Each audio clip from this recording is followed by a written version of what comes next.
forget. Won't you listen to reason? Will you open your eyes? It's a wonder what you'll find with an open mind. You may be surprised. Yeah, gotta get away from this illusion for the sake of the world. This delusion, it's gotta go.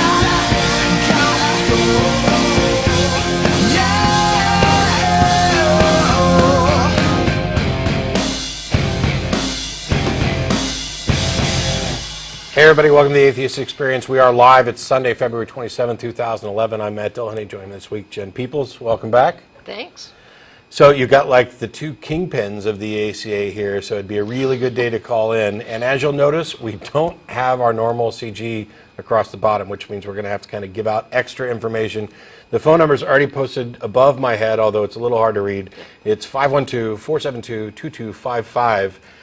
We are live, as I mentioned, and we will be taking calls. This is a public access television program sponsored by the Atheist Community of Austin. The ACA is a nonprofit educational organization promoting positive atheism and the separation of church and state.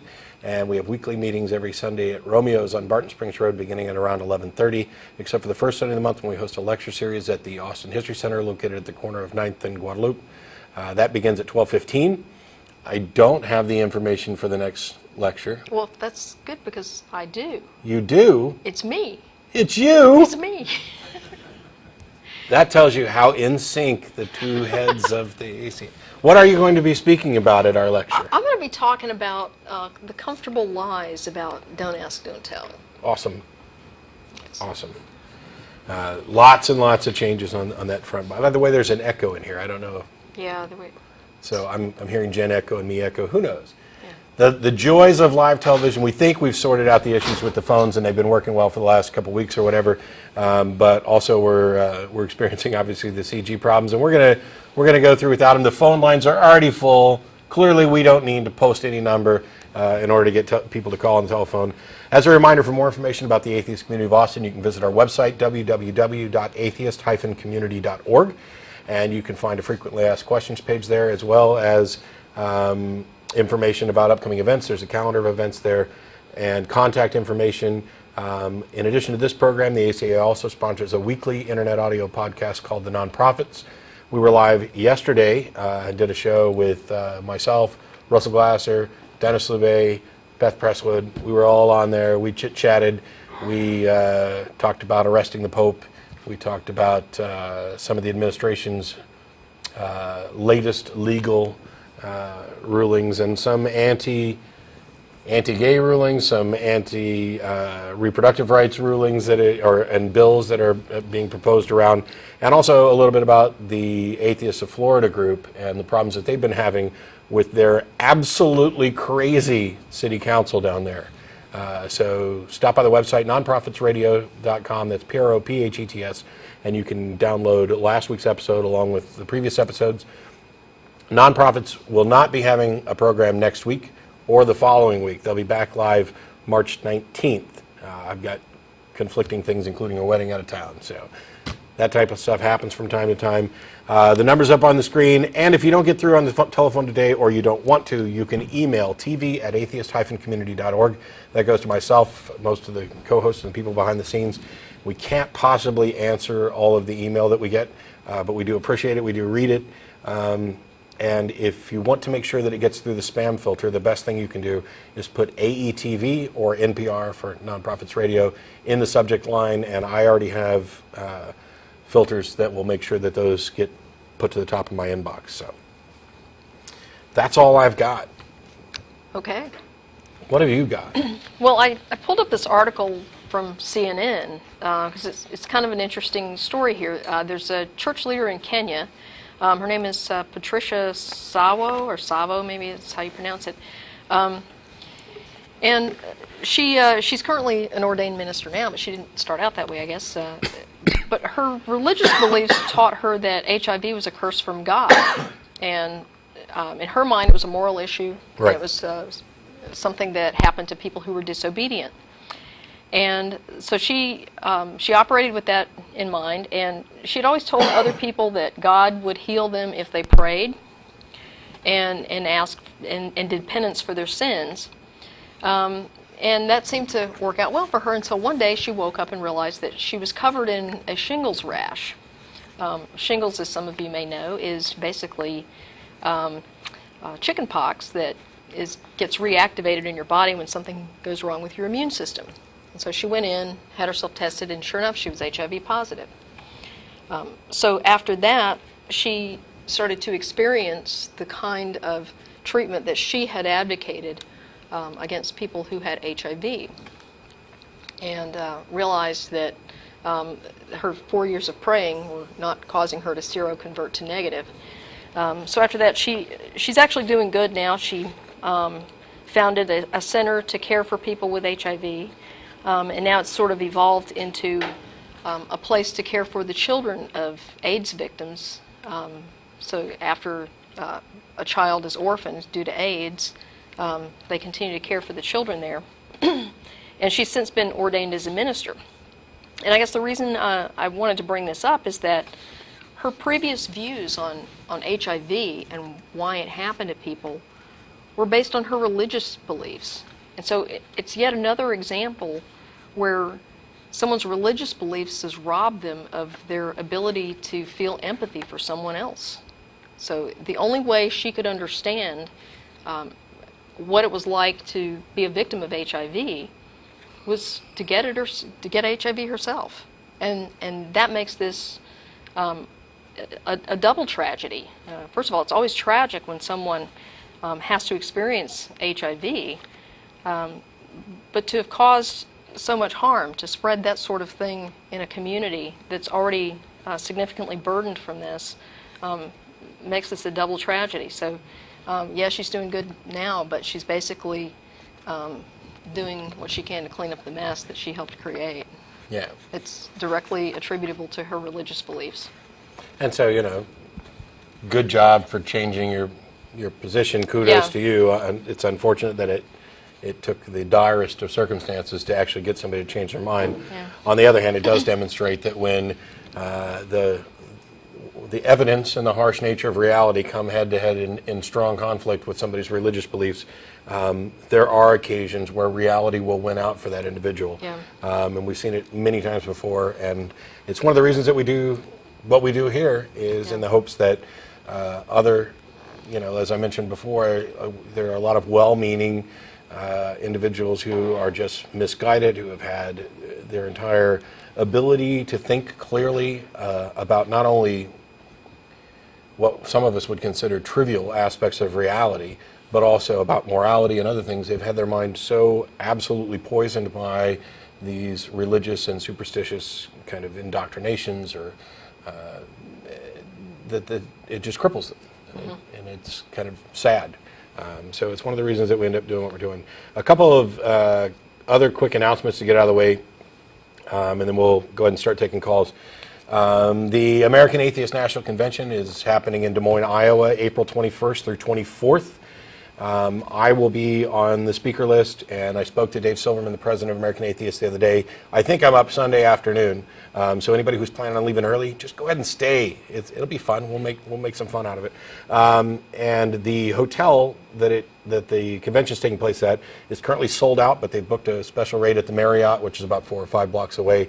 It's walking distance. There's going to be some transportation, and I believe, if I'm remembering correctly, that Dave's actually planning on calling into this show next week to talk a little bit more about the convention and what's going on. And so we look forward to having him call in and talk to us. Unfortunately, he can't be here in person, or we'd do that. I also heard from the people who are organizing the Texas Free Thought Convention, which is an annual convention in Texas that just keeps getting bigger and better every year. This coming year it'll be in Houston, and their current plan is to do it in October, although they're fleshing out the date right now, and we'll get more information as the dates get sorted. Atheist Alliance International is having their European convention. I believe it's in May, although along with the CG being down, I don't actually have my notes with me today. But for any of the European fans of the show, please look into Atheist Alliance International. find out what's going on, whether or not you can attend. A lot of these conferences have done well, and a lot of them have not done as well. And so we're trying to make sure we get the word out and cooperate with other groups so that those people who are interested, who don't have the opportunity to socialize with other freethinkers, other atheists, other secular humanists, or don't want to just sit around and watch canned lectures on YouTube and would prefer to actually go see stuff in person and interact with other people, that they're aware of the opportunities to do that. So, and this last one I'll actually save for a minute because we've got Brandon in Dallas. How are you? Oh, hey, Matt, can you hear me? Yes. Yeah, I want to make a comment about African Americans and why I feel that they are more likely to be religious versus other demographics, especially white males. Sure. Okay, you can hear me? Okay, sorry. I'm Yeah, listening to there's lag on the video. Yeah, don't pay any attention to the video, and also this speaker's kind of loud. I'll just let the control room know. But go ahead.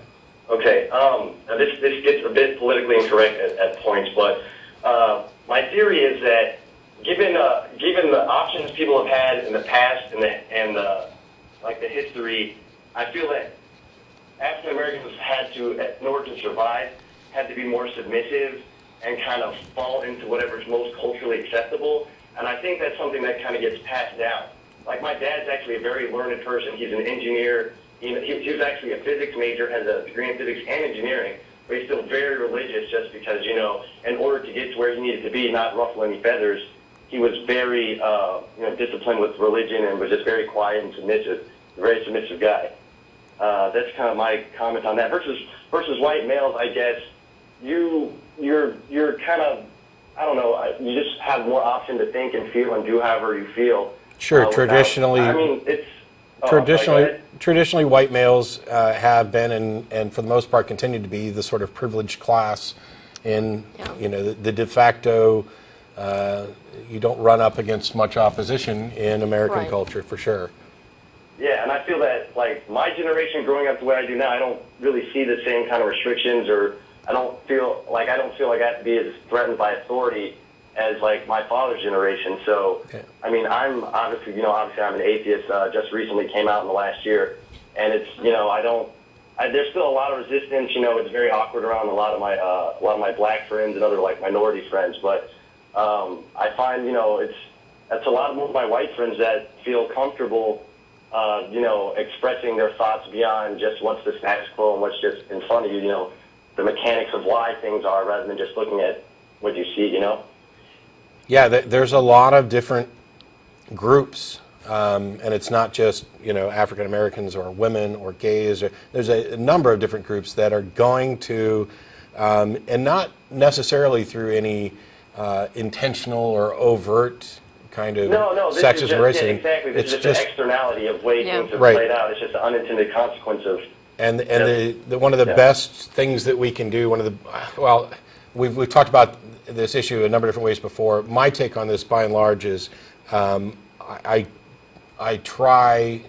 overcome a lot of kind of narrow-minded thinking that was grilled into me early on, and what I try to do is not care at all about the sex or color or any of those other characteristics of an individual I'm interacting with any more than I would about their hair color or whether or not they're left-handed. And it's not always the easiest thing to do because there are real differences between men and women. There are real differences culturally between how individuals are raised, and they're going to show up and they're going to affect interaction. And the best thing that I think we can do is, by and large, strive to ignore them and focus on the fact that we are all in fact human beings with similar minds and goals and lives and things that we care about. Yeah, I totally agree, but I mean, as I mature as a person, I find my circle of friends becoming, a little more constricted. It's, it's not so much space, and not a whole lot of people as it used to be. Like, it's becoming a much smaller subset. Yeah. Well, and I think part of that is, as you mature, you become less willing to compromise who you are just to keep someone as a friend, because if you have to compromise part of who you are, then they're not much of a friend. Yeah, I totally agree. And then and that actually kind of brings me to my question. One of my best friends, super extremely intelligent, left-handed genius kind of person, but he is incredibly religious. But it's funny though. He's a very open-minded person. So he's what I think you coined this term, a functional atheist, pretty much.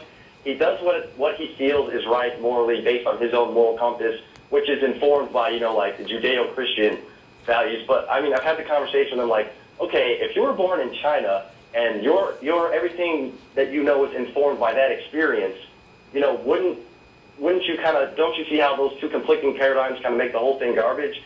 And he never really has an answer for that, and I feel like I'm not really getting through to him, but he does see my point, and it's really tough. I feel like I could kind of get him to like let go of the religious thing altogether, but it's really tough to just get through to somebody who's so close to being, he's, like you say, he's a functional atheist, but he still holds on to some things that are kind of ridiculous. Like, he'll go against some things in the Bible, but if I take the Lord's name in vain, that still bothers him. I'm like, you sin in your own way, but, it's frustrating, I guess. Yeah, and it kind of just goes to show how indoctrination works. I mean, this idea that taking the Lord's name in vain, words have some kind of magical meaning, that they can cause harm. And I mean, that's really where this whole blasphemy concept comes from, is this idea that, if you use someone's name in a bad way, you would call evil spirits down on them. It's really magical thinking. But it's very interesting how he was probably thoroughly indoctrinated as a child, and it's very difficult to let go of that. And that's odd because we both were very traditional conservative church background, and we both kind of evolved in our thinking to at least see other perspectives, but he's not so much acting on it as much as I am. It's really frustrating. Yeah. But I don't want to take too much more time. I know you got a lot of callers, but no, I'm glad you guys are doing your show, and it's good to get this off my chest and kind of talk to somebody about it. Well, and I'm glad you called because we actually got an email this week from an atheist, a black atheist, who was a little offended by one of our video clips because I guess since we had someone call the show probably a year and a half ago asking about black atheists, and this periodically comes up. We've had a lot of people contact us and said, hey, I'm African American and I'm an atheist and we do exist and stuff like that. But this guy was kind of offended, and he was saying, why did you ask the question, why are black people so religious? And I don't actually think we've ever asked that question on the show. Well, I think other people have. Yeah, there was an accusation that we had gone under the assumption that the African American community tends to be more religious than other. Nobody's sitting with the data in front of them, but as an African American, I would kind of agree with that statement. Not that necessarily validates it, but from my experience, being an African American, yes, we are more religious as a population than most. So yeah, and my big kind of quandary about the whole issue is that I can't possibly put myself in their shoes and in their mind to the extent that would really be necessary.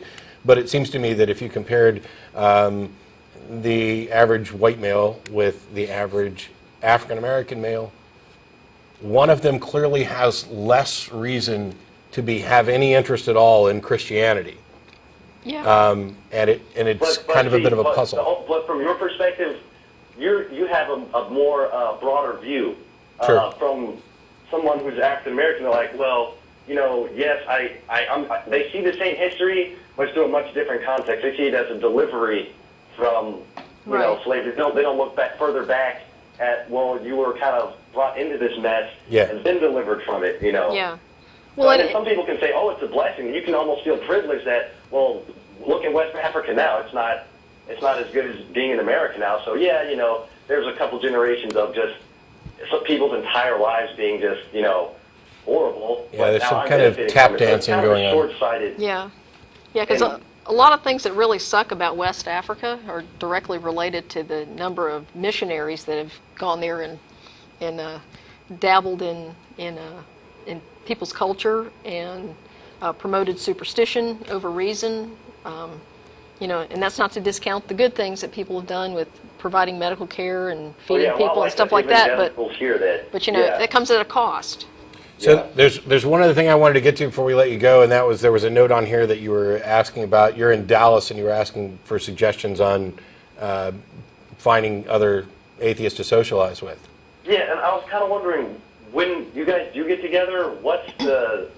I just don't know, like, I don't want to just sit around and just kind of talk about, I feel this, I feel like that. You know, it's kind of like, I don't want to go to, like, a church type thing. I don't know. I'm just kind of wondering what that... Then there are a couple of atheist groups in the Dallas area, including the North Texas Church of Free Thought, which is more of a church-type environment. It's kind of like a Freethinkers, Unitarian, Universalist church, where they're building a community, focusing on families in a real way, rather than what Focus on the Family does. But there's a number of groups up in the Dallas area, and I'm sure that any number of them would love to have you contact them. The thing is, what goes on at these atheist meetings? Yeah. Well, for example, we have happy hours on Thursday, and what gets talked about on any given Thursday is entirely dependent on who shows up. There may be quite a few people sitting around bashing religions. There may be some people discussing a religion or atheism or skepticism at a sort of higher level of discussion. And the subjects may never come up. We've had discussions and debates about free will, identity, and sometimes it's just you're sitting around drinking and talking about movies and things that you enjoy doing. It's just a way to hang out with other people. And so I would suggest that anybody who is looking for an atheist group, who goes to a meeting and doesn't necessarily find it to their liking, go to a couple, because most of the groups that I've dealt with, you're going to get a different turnout at different events, and what goes on is going to vary depending on who's there and what kind of mood everybody's in. So. Okay, and you said, what was it, North Texas? North Texas Church of Free Thought is one of them, and then there's also the Dallas area atheists, and there's one other group up there, but I'm forgetting the name, and now they're going to kill me because, is it? Metroplex Atheists, there we go. Thank you. And you should probably check Meetup also, because a lot of these groups, smaller groups, will post on Meetup, and that's the only place you'll find them. But yeah, and like Matt said, kind of shop around, go to several meetings before you make up your mind about a group, because one of the things about the ACA is that we have a broad range of activities that we offer to people, and we're not trying to be all things to all people. So if you come to some ACA meetings and it's not for you, and you prefer one of the other atheist or secular groups in the Austin area, we're very happy that we have those available. Sure. Because we understand that not everyone's going to like the same thing. Yeah, there's a bunch of them, including the UU Church, the Ethical Society of Austin. But even within the ACA, there are different people and different activities. For example, at the lecture than there are at the happy hour, which is different from the dinner after the show, which is different from Godless Gamers, which is taking place tomorrow night at my place, where basically we sit around and play board games and stuff. And I might have to come check you guys out. My brother's actually a student at UT, so I might come down there and stay with him for a weekend and maybe come meet up with you guys. Come on down. Sounds like a plan. And on that note, Brandon, I got to let you go because we got a shorter show and the lines are all full. But I appreciate the call. Okay, yeah, thanks a lot, guys. Right, thanks. Bye. We've got, is it Clayton in Sicily? Yeah, that's me. Hey, how are you? Good, how are you? Pretty well. Yeah. I'm calling in because I have a theory on the existence of our universe and the existence of God. Okay. And I wrote a one-page summary about it, and I'd like to read it to you. How long of a page is it? It's a very short page. Go for it. Okay. Before there was anything in our universe, there was nothing. But how could something come to exist from nothing? Nothing must be something, right? Not in my theory. My theory is that there is always an infinite amount of nothing outside of something, and that something is continually produced wherever there is nothing. What that something is the conscience of an unborn universe, and these consciences are also continually being produced. Our universe was at one time one of those unborn universes, but something happened. Just as it does for all unborn universes, its conscience began to think. But what would the conscience of nothing think about? It would think about what it is, because it wouldn't know and this thought would continually build up in the conscience until it was so compressed that the pressure would cause the conscience to explode into a big bang. What I am saying is that thought is the first form of energy that has ever existed, and that everything in our universe is just another form of this energy. I believe that the energy, that is everything in our universe, is the God of our universe, and that God has always known everything there is to know about the universe.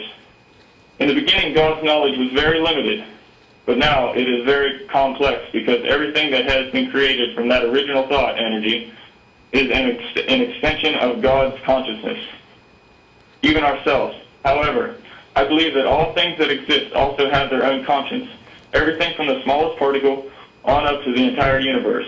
It's just a matter of how closely you look. I'll use a rock as an example, because I came up with my theory while I was in the woods on my land enjoying nature, and there was this huge, beautiful rock, and it was almost as if I could see into it and see its conscience. It was like me and the rock were interacting. Now, when I stepped away from the rock and went up to my car that was parked at the top of my land, I could see my entire piece of land, and I could see that it was all working together as one conscience. I see it on an even larger scale when I look at the night sky. After this experience, I came to the conclusion that everything is very much alive. I also came to the conclusion that man, though he, like all other things, are an extension of God, has the ability to know as much as God. I feel that man is very close to beginning exploration outside of his own universe, and that once we get outside of our universe, our task will then be to track down the beginning of nothing, and we will become an extension of God that allows him to see outside his own universe, something that I think will keep us occupied for quite some time. And perhaps this is what Christians are saying when they say that God made us in his image. Sure. So my first question is, how do you prove that you're right? That's going to take some time. Yeah, and here I came up with this theory through a personal experience. Sure. And now, one of the common things that's accepted by modern physicists is that nothing must be something. That's something I've learned since I had the experience. Sure. And, so go ahead. Yeah. So the biggest problems I have are that essentially you had some experience and you reached a conclusion based on this. That to me is utterly irrational, because you admit that you are going to have a lot of work to do to prove that you're right, yet you've reached this conclusion. And I prefer to reach conclusions after there's sufficient evidence to actually support them. So the fact that something seems right or seems interesting or maybe a neat idea or a neat way of looking at something has absolutely no impact on whether or not I'm going to accept it. It's the evidence that determines whether or not I should believe that. So this idea that rocks are conscious, first of all, not only do we not have any evidence that I'm aware of that this is true, but we have considerable evidence that it isn't. You seem to be redefining consciousness as well as a number of different things. And I have a question here, because you kept saying conscience. So did you mean to say conscience or consciousness? Because those are they have two different meanings. So which one are you? The conscience of an unborn universe. Conscience. What does that mean to you? You can simply replace that with a point of nothingness. No. What does the word conscience mean to you? How are you using it?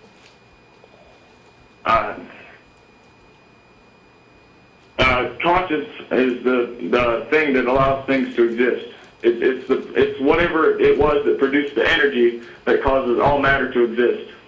Sure. Okay, that's a novel definition. Yeah, you're just conscience. kind of misusing Okay. terms in a really circular way. You're trying to solve a mystery with a mystery, and that doesn't ever work.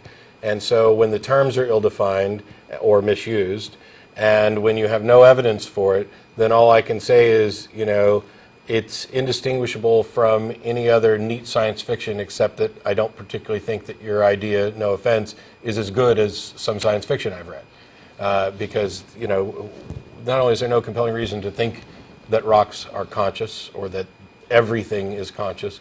There's good reason to think that they're not. So yeah, you've got a lot of work to do before you get to the point where anybody, including you, should be accepting this as anything other than a, hey, wouldn't it be neat if?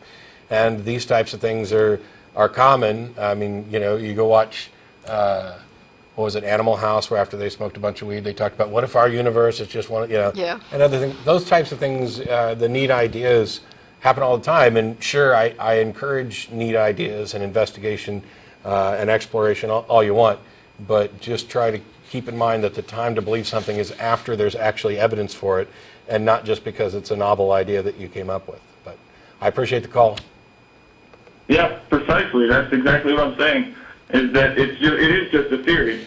Well, But there's it's not even That's a what I'm saying theory. about if I ever do prove this theory. It's not even a theory. It's not a theory. I mean, in the colloquial sense, I guess you could have used the term that way, but we're reluctant to do that because a theory is the graduation point in science. It's the highest thing that an idea can aspire to be, if an idea could aspire. But it is, a theory is a hypothesis that has been tested, that has gone through peer review, that has been reproved, that has been falsified or attempted falsification, things like that. So I'm reluctant to let people get away with using the word theory to describe anything that that falls short of that. And what you're talking about isn't a theory. It's barely a hypothesis. It's more like a neat idea. And you need to graduate up those steps before this thing is plausible. I But plan to do that. I'm Well, when only you- 21. Yep. I'm stuck in the Navy for the next 3 years, and then I'll be studying physics and every dang thing I can, you know. First of all, I'd recommend you go watch a video from Lawrence Krauss called A Universe from Nothing. I think it'd be right up your alley and could start you on a path towards kind of educating yourself on the subjects that you're going to need to investigate. So best of luck with that, Clayton. I appreciate the call. Bye-bye. All right. Wow, that one's in a different color. Let's take it. Daniel, how are you? I'm good. How are you? I'm good. Thanks for calling back. You called after the show to talk about something. Yeah. And I wanted you to go ahead and call back in. So tell us what you got going on. Well, I wanted to tell you guys about a site that I run. It's called talkatheist.org.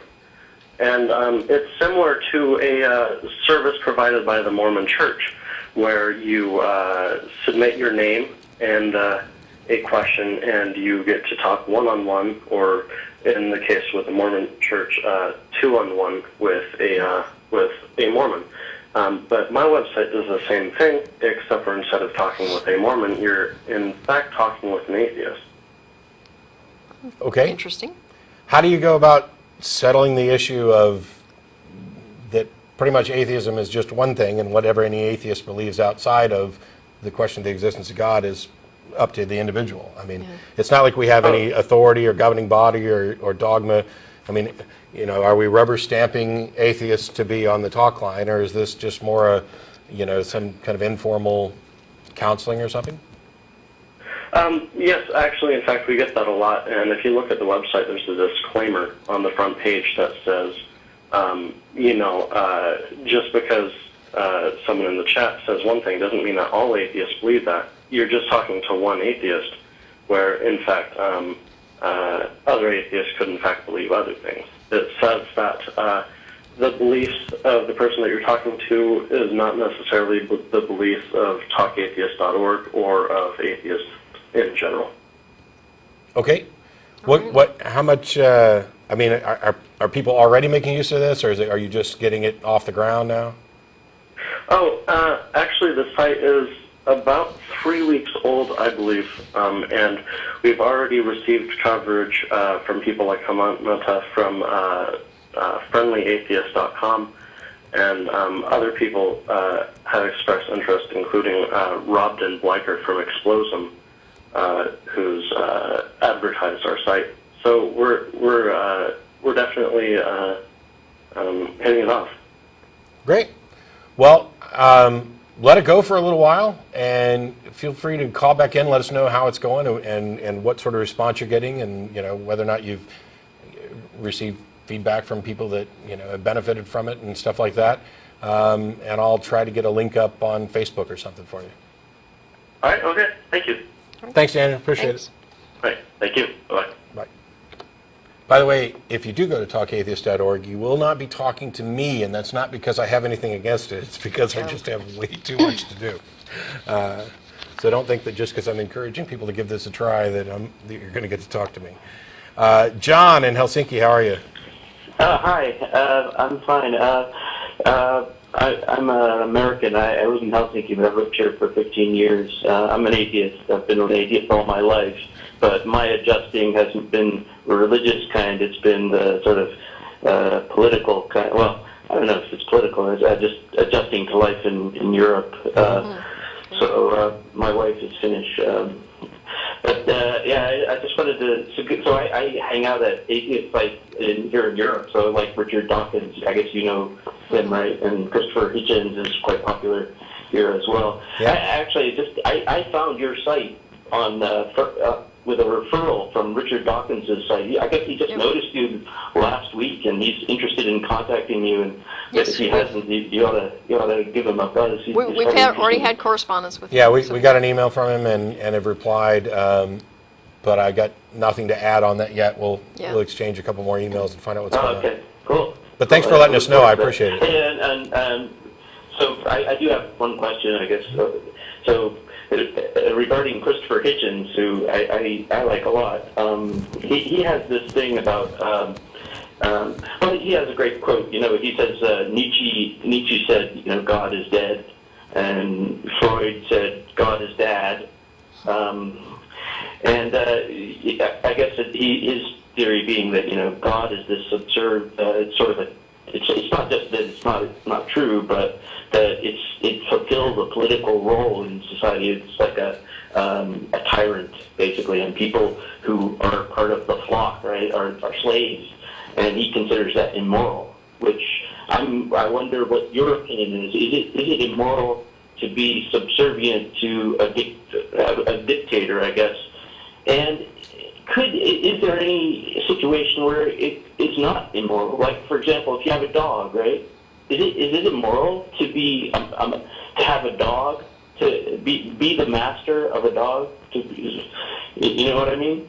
Well, I think we're definitely crossing lines there when we talk about, you know, humans versus dogs. Generally speaking, I'm happy to agree with him. I can think of situations where it might be morally correct to revere, admire. I can definitely think of.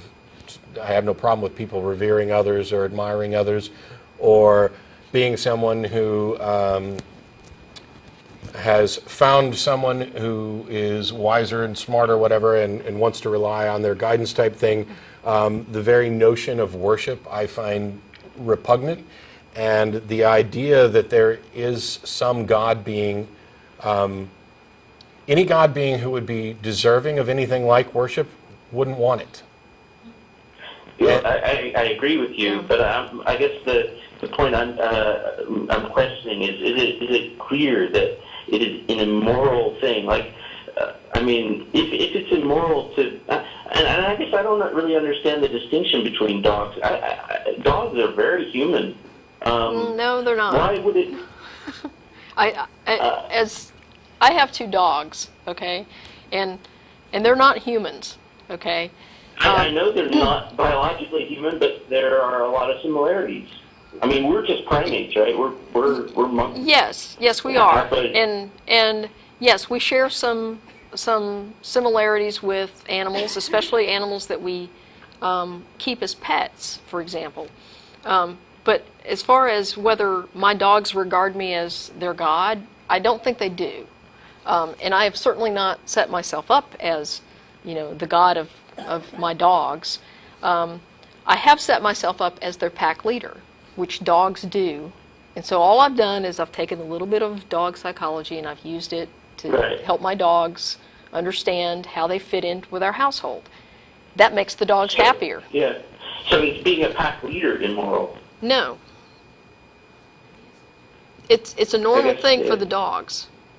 The dogs are comfortable with their human as a pack leader. Yeah. Yeah, I think that's a good analogy. I agree with you. Yeah, okay, so you answered my question. Hey, can I follow up with one quick other question? I just wanted to ask, what do you think of the stuff going on in the Middle East right now? All the Muslim Brotherhood. I think it's way outside the scope of what we're dealing with on Yeah. the show. And with the show being shorter, I definitely don't want to start digging into that subject. Okay. But I do appreciate the call, John. Thanks a lot. Yeah, thanks, bye. Thanks.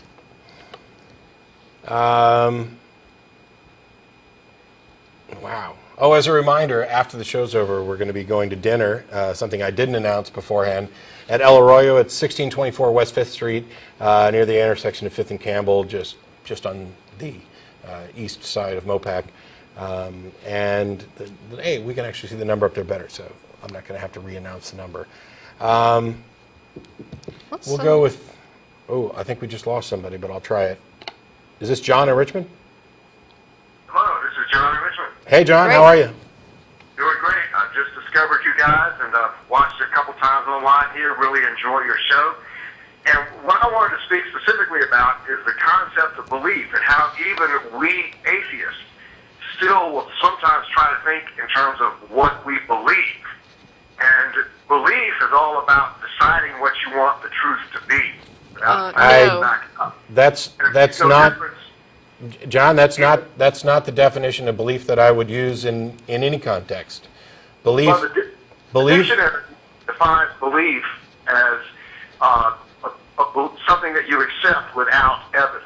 No. No, it doesn't. Well, in any case, even if the dictionary did that, that's not what I'm talking about. Belief is simply accepting a proposition. You know, you can accept you can believe something for good reasons or bad reasons.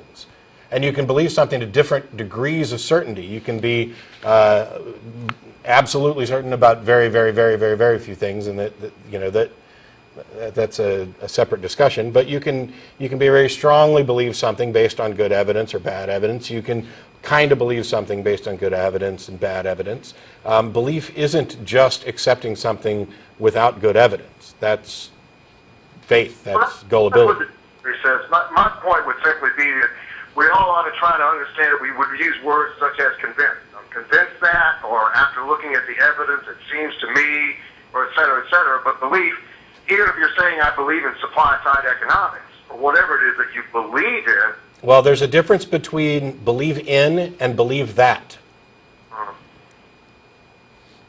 And I don't see any reason to cripple the vocabulary just because particular words happen to be prevalent in religious and woo communities. The fact of the matter... It's not crippling the vocabulary. As a matter of fact, I got this whole idea from Sam Harris's new book, The Moral Landscape, and he talks about it. This is not my own unique idea.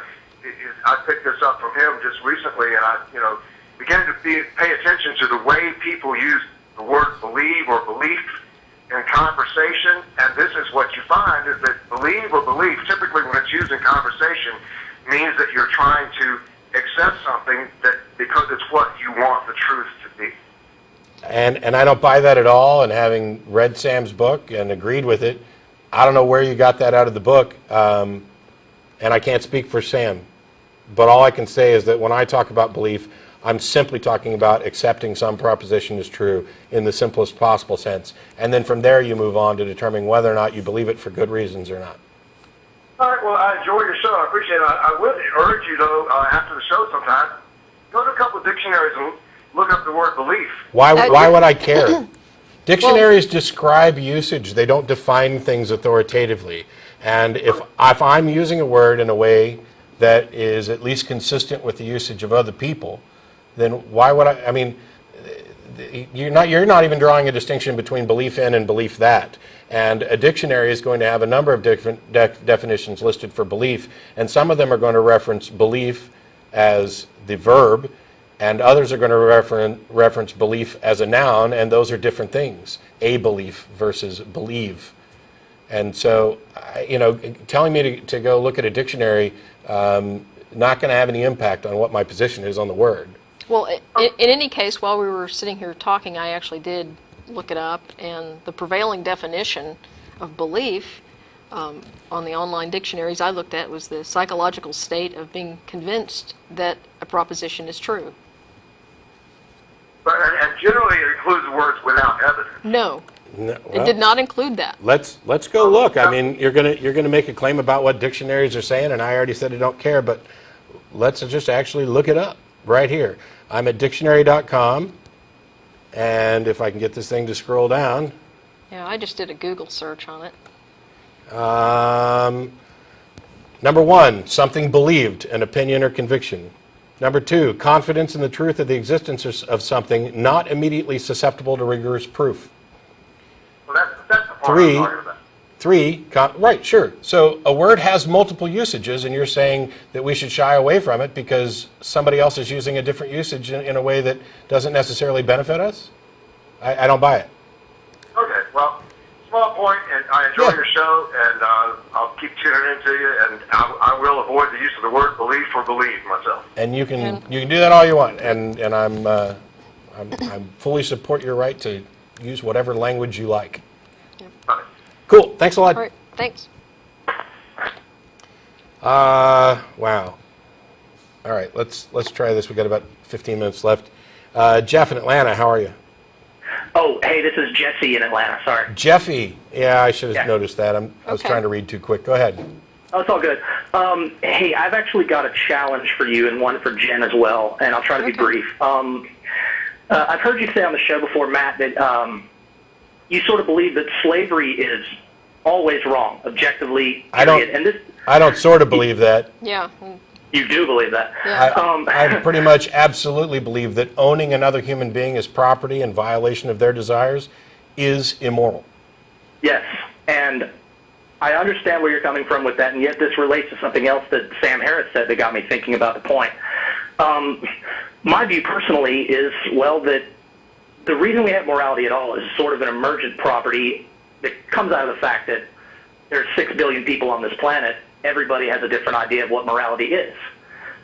How can we determine, and Sam Harris would say this in a similar way, we can take science and determine subjective values. And I'd love to know what you say about that and how you defend that slavery could be sort of objectively wrong in that sense.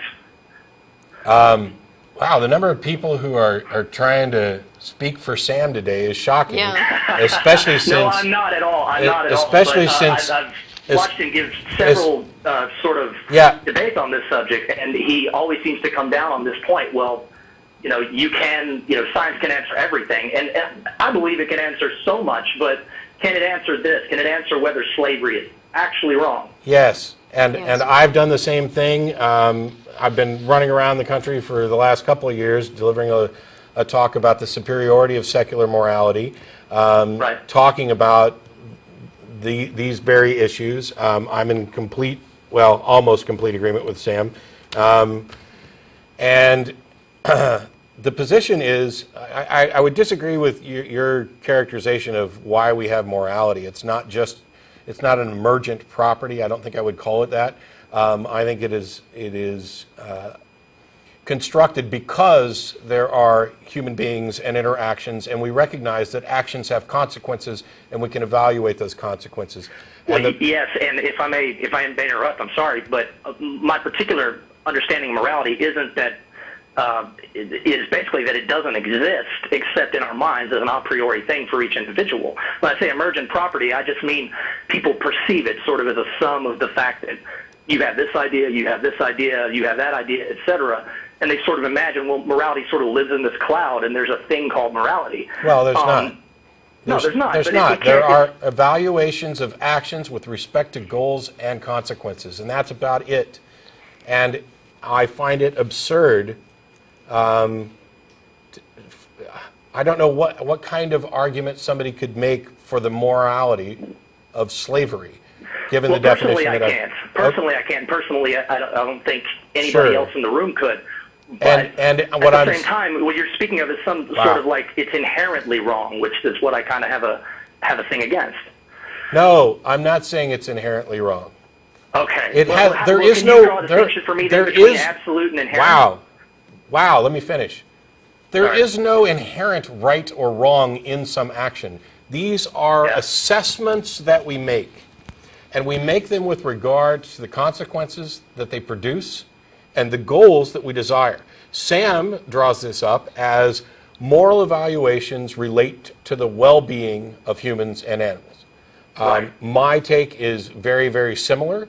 It seems like a very practical way to go about this, and in much the way that you were unable to come up with a way in which that you could define slavery as moral, I think it's absurd to take the position that the moral relativists do, that would say that no, here's a culture that is practicing slavery, and they as a culture say that it's okay, and therefore it's okay within the context of that culture. That to me is asinine. And the only thing that they haven't done is ask the slaves whether or not they think it's moral, because that would definitely shift the zeitgeist of that culture. This is not a shock or a surprise that there's a very small portion of the population that wish to be bonded to someone as property. You may find some nut job out there who wants to be a slave and enjoys being a slave, and you can say that it's the right thing for them. No, it doesn't change the grand picture. And for the same reason that we don't have to spend any time asking the KKK for what their opinion about about equal rights is, we don't have to waste any time thinking about the one or two individuals who may actually want to be a slave when we're talking about this thing in a big picture sense. And what we should be doing is going, hey, this individual wants to be a slave, wants to be property. Under any other circumstance outside of this scenario, we would look at that and say this person is suffering from some severe psychosis. They have gone beyond the pale of anything we would remotely consider normal. Let's get them help, irrespective of whether or not they want to be a slave. And so it's not that morality exists as something or as an intrinsic property of an action. These are entirely evaluations that we make, comparing the results and consequences of an action, not in a strictly consequential sense, but the results and consequences of an action to the goals that we have. And when we say the goals that we have, the second aspect of that, which I'm getting to, is how do we go about finding what our goals should be? And as Sam has pointed out, it's his criteria is a matter of well-being. I'm generally fine with that. And in the talk that I gave on the superiority of secular morality, one of the things I talk about is how you build a moral system that is self-correcting in the exact same way that science is. That you begin with some very basic premises, that death is generally worse than life, that health is generally preferable to sickness. And you begin from those foundational premises. And then as you evaluate the results, you can change different things, and you can even go back to those foundational premises and figure out that, hey, one of these is in strong conflict with another, so maybe we're wrong about this, or maybe there's a scenario where death may be preferable to life. And we consider things in a situational context, but in much the same way that, for example, the rules of chess may be ultimately arbitrary or subjective, the evaluation of each move with respect to those rules is in fact objective. And that is my take on morality, which is in greater depth in the lecture. No. I think that's satisfactory. I was looking for that thing you just finally said, which is about the rules with respect to the end game being objective. That helps. I appreciate you saying that. Thanks a lot. And as far as Jen, I'd like to extend one to you as well. Okay. This is another thing. I've heard you guys go back and forth on the show, and you bring up the subject of gay rights a lot. And once I was sort of in a debate with a guy over whether hate crimes should be more punishable than non-hate crimes, and I kind of thought to myself, well, personally, I would like to, if somebody beat the crap out of me, I'd kind of like for them to get the same punishment as if they beat the crap out of someone who's gay, and me being straight. And I thought, when we're talking about gay rights, is there any way that we can defend, sort of aligning gay rights with the atheist platform? And I know this is something you've been that you've defended in the past to some degree, but I want to know perhaps whether or not that there's some constitutional issue with if you're defending the rights of a group where the Constitution sort of backs up the rights of an individual, and I champion that. I think that an individual should have rights under the Constitution. And even though I agree with everything you say about gay rights, what can we say, or what can you say about why, why gay rights should need to be aligned with, what atheists believe, and B, if that's dangerous under any form of government, sort of taking away rights from individuals and giving them to groups in any sense. Okay. We're short on time here, so I'm going to try to address this really quick. Why should Sure. gay rights be aligned with atheism? There's no direct connection. Okay, just because you're an atheist doesn't mean that you are necessarily, that you necessarily have a position on gay rights. Where the connection comes in, though, is the objections to the LGBT community having basic human rights come from religious arguments. Okay, I'm not aware of any, for example, gay marriage. I'm not aware of any secular arguments against gay marriage that are valid arguments, meaning that they would not also be extended to anyone's marriage. Okay, so there's that. As far as gay rights somehow taking away from anybody else's rights, I don't see how you can make that claim. Well, I don't mean taking away from anyone else's rights. I just mean sort of lobbying for rights of a group, if you know what I mean, and when rights should be individual.